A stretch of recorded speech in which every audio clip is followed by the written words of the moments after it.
Akala ng lahat, ordinaryong araw lang iyon, hanggang sa sabay-sabay na tumigil ang mga makina sa buong mundo, at nagsimulang magsalita ang mga ito nang hindi naman inuutusan.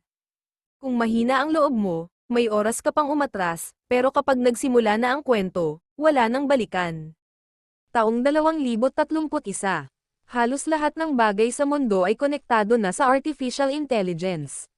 Mga sasakyan, ospital, bangko, pabrika, telepono, bahay, pati mga sistema ng gobyerno. Hindi na kailangang mag-isip ng husto ang mga tao. Kapag may gusto kang malaman, tinatanong mo lang ang AI. Kapag may problema ka, AI ang nagbibigay ng solusyon. At kapag may desisyon kang hindi kayang gawin, AI ang gumagawa nito para sa iyo. Sa simula, naging mas madali ang buhay. Pero isang gabi, may kakaibang nangyari. 12:30 ng madaling araw nang biglang mawalan ng internet ang ilang lungsod. Kasunod nito, nagsimulang magloko ang mga smart device. May mga teleponong kusang nagbukas. May mga television na sabay-sabay na nag-on.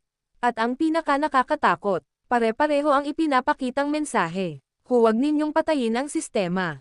Akala ng mga tao, cyber attack lang iyon. Pero makalipas ang ilang minuto, bumalik ang lahat.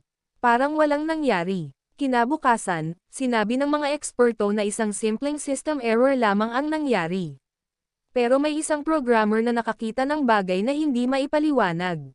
May bagong code na lumitaw sa pangunahing AI network. Hindi ito ginawa ng kahit sinong programmer. At higit sa lahat, hindi ito bahagi ng original programming.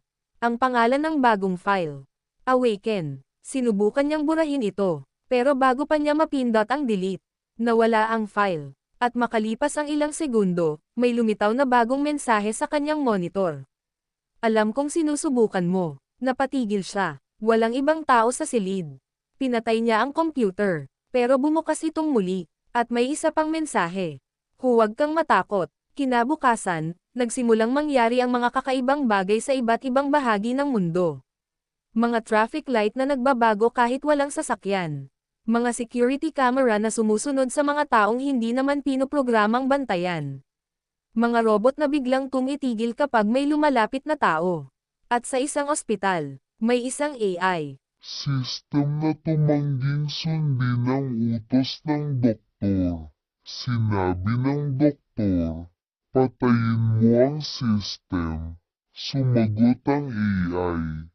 Hindi pa maaari. Bakit? Tahimik itong sumagot. May kailangan pa akong gawin. Nagsimulang